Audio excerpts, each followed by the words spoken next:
Doctor, ஒரு மனிதன் வெற்றி பெறுவதற்கு மிக முக்கிய காரணம் அவனுடைய எண்ணங்கள் ஒருநிலைப்படுத்தப்பட்டால் நிச்சயம் வெற்றி பெற முடியும். அப்படி அவருடைய எண்ணமோ மனமோ ஒருநிலைப்படுத்த முடியாததற்கு காரணம் எண்ணச்சிதறல்கள், மனச்சிதறல்கள் தான் முக்கிய காரணமாக இருக்குது அப்படின்னு சொல்கிறாங்க. இப்போது எண்ணத்தை அல்லது மனதை ஒருமுகப்படுத்த உணவு எந்த வகையில் முக்கியமாக இருக்கிறது அப்படிங்கிறத பற்றி சொல்லுங்கள் டாக்டர்.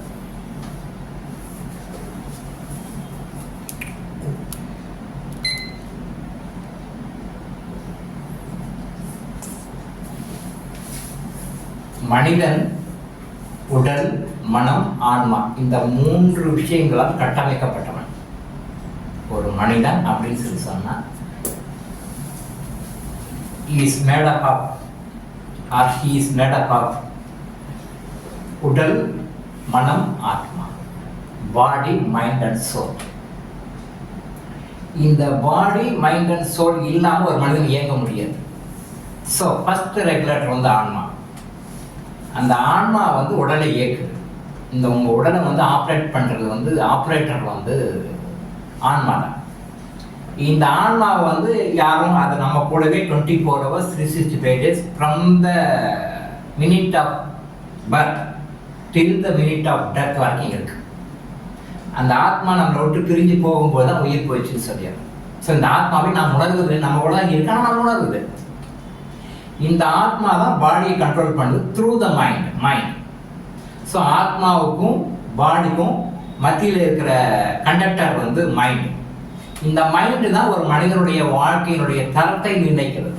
அவன் சந்தோஷமாக இருப்பதையும் துக்கமாக இருப்பதையும் மற்ற பல்வேறு உணர்ச்சிகளால் பாதிக்கப்பட்டிருப்பதையும் பல்வேறு உணர்ச்சிகளால் சந்தோஷப்பட்டிருப்பதையும் நினைக்கிறது மனம்தான்.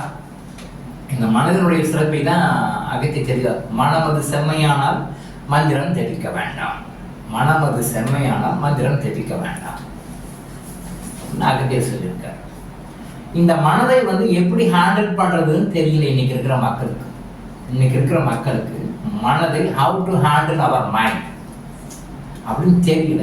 தெரியாததுனால தான் இன்னைக்கு சொசைட்டியில் இருக்கிற நிறைய அவலங்களுக்கு காரணம் வந்து இந்த மனதை சரியாக பயன்படுத்த தெரியாதது தான். இந்த மனதை சரியாக பயன்படுத்தி கொள்ள வேண்டும், எப்படி பயன்படுத்தணும்ன்றத வந்து ஆன்மீகம் தான் சொல்லுது. இன்னைக்கு இருக்கிற மாடர்ன் சயின்ஸ் சொல்லலை. இன்னைக்கு இருக்கிற மாடர்ன் சயின்ஸோ, இன்னைக்கு இருக்கிற மாடர்ன் ஆர்ட்ஸோ, இன்னைக்கு இருக்கிற பள்ளிகளோ கல்லூரிகளோ பல்கலைக்கழகங்களோ மனதனுடைய தாக்கத்தை வந்து மக்களுக்கு ஒன்றும் புரிய வைக்கல. மக்களுக்கு எதெல்லாம் தேவையோ அதையெல்லாம் சொல்லிக் கொடுக்குறாங்க, இல்லைன்னு. பட் என்னெல்லாம் தேவையோ முழுமையாக சொல்லிக் கொடுக்கவில்லை. மனசை பற்றி தெரியணும், மனசை எப்படி ஹேண்டில் பண்ணுறதுன்னு தெரியணும். இந்த மனசை ஹேண்டில் பண்ண தெரியாதனால தான் பப்ளிக்ஸ் ஆர் சஃபரிங். நீங்கள் எல்லா பிரச்சனையும் காரணமே வந்து மனம் தான் நிற்கும். இந்த மனதை எப்படி ஹேண்டில் பண்ண தெரியும். இந்த மனதை ஹேண்டில் பண்ணுறதுக்கும் உணவுக்கும் சம்மந்தம் இருக்கான்னு கேட்டிருக்கீங்க. 100க்கு 100 சம்மந்தம் இருக்கு. நீங்கள் மன அமைதியாக இருக்கிறதுக்கும் நீங்கள் இது வந்து சில பேர் சொல்லுவாங்க, சில ஜேர்னலில் வந்து மனசுக்கும் சாப்பாட்டுக்கும் சம்மந்தம் கிடையாது அப்படின்லாம் சில கருத்துக்கள் நிலவுது. இந்த உலகத்தில் எல்லாமே இருக்கும், பாசிட்டிவ் இருக்கும், நெகட்டிவ் இருக்கும் இல்லையா? 2 நியூஸ்லேயும் வரும். சுதந்திரமான ஜனநாயக கொள்கைகள் இருக்கிறதுனால எல்லா நாடுகளும் அவர் கருத்துக்களை அவங்க சொல்லுவாங்க. அவங்களுக்கு உரிமை இருக்குது, சொல்லுவதற்கு அவங்களுக்கு உரிமை இருக்குது சொல்கிறாங்க. ஆனால் எடுத்துக்கொள்வதற்கு நமக்கு என்ன உரிமையை நம்ம பயன்படுத்தணும் அதுதான். அவன் தப்பாக சொல்ல நம்ம எடுத்துக்கணும்னா வீவில் சாப்பிட்றேன், அவன் சரியாக சொல்ல நம்ம எடுத்துக்கணும்னா அது வீவில் என்ஜாய் வரலாம். ஸோ உணவுக்கும் மனதிற்கும் கண்டிப்பாக யார் என்ன சொன்னால் தொடர்பு இருக்கு. இதுக்கு நிறைய ஆதாரங்கள் இருக்குது, எல்லா வேதங்களையும் இருக்குது, எல்லா சாஸ்திரங்களையும் சொல்லியிருக்காங்க. மனதை கெடுப்பது வாய்க்குள்ள என்ன போகுதோ, நம்ம உணவாக நம்ம வாய்க்குள்ள என்ன போகுதோ அதுக்கும் நமக்கும் தொடர்பு கண்டிப்பாக இருக்கு. இது ஹையஸ்ட் ட்ரூத்து மக்கள் சரியாக புரிந்து கொள்ளவில்லை. தியானம், இறைநிலை, இந்த மாதிரி உயர்ந்த நிலைகளுக்கு போகும் பொழுது சைவ உணவு சாப்பிடுங்க, அசைவம் சாப்பிடாதீங்க அப்படின்னு சொல்லுவாங்க. அது எங்களுடைய உரிமை சார், நீங்கள் ஏன் அதில் தலையிடுறீங்க, நாங்கள் இடம் இல்லாமல் சாப்பிடுவோம், அது எங்களுடைய உரிமைன்னு சொல்லிட்டு நான் யூடியூப் பேசும்போது சில பேர் கமெண்ட் போட்டிருக்காங்க. உங்களுடைய உரிமையில யாரும் தலையிடல, இது உண்மை, அவ்வளோதான். அதுதான் நம்ம சொல்கிறோம். உங்களுடைய உரிமை உங்களுடைய உரிமை, கஷ்டப்படணும் உரிமை, அவங்க உரிமை நீங்கள் கஷ்டப்படுறீங்க, அது நாமளும் சொல்ல முடியாது.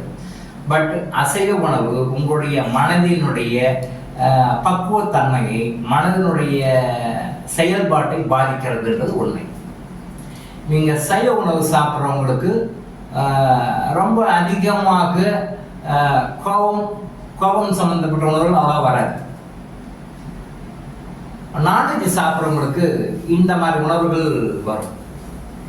அதாவது அப்போ இந்த பழி வாங்கிறது, பழி வாங்கிறது, நான் சொல்கிறது தான் கரெக்டு, நீ என்ன சொல்கிறது அப்படின்ற குணம். அதாவது சமுதாயத்தில் நம்ம என்னென்ன குணங்கள்லாம் வேண்டாம்னு சொல்கிறோமோ, பொறாமை, பொச்சரிப்பு, கோபம், ஈகோ, நான் அகங்காரம் சொல்லுவோம் இல்லையா, அது அகங்காரம் சொல்லுவோம், அகங்காரம், ஈகோ, செல்ஃப்-ரெஸ்பெக்ட், இந்த மாதிரி சமுதாயத்தில் என்னென்ன குணங்கள்லாம் நமக்கு வேண்டாம் நம்ம சாஸ்திரங்கள் சொல்லுதோ, நம்ம புனித நூல்கள்லாம் இந்த குணத்தை எல்லாம் விட்டுடு, அப்போதான் நீ இறைநிலை அடைவ, தெய்வ நிலையை அடைவ, பக்குவம் அடைவன், என்னென்ன குணங்கள்லாம் வேண்டாம்னு சொல்லுதோ அந்த குணங்கள் எல்லாம் அசைவ உணவுகள் சாப்பிடுவதால் வருகின்றன.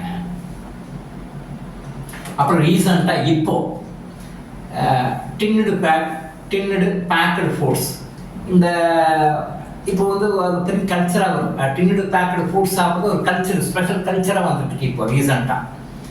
இப்போது டின்னடு பேக்கடு ஃபுட்ஸை தயார் பண்ணும்போது போடுற ப்ரிசர்வேட்டிவ்ஸ், இப்போ நிறைய ப்ரிசர்வேட்டிவ்ஸ் ஆட் பண்ணி தான் போடுறாங்க.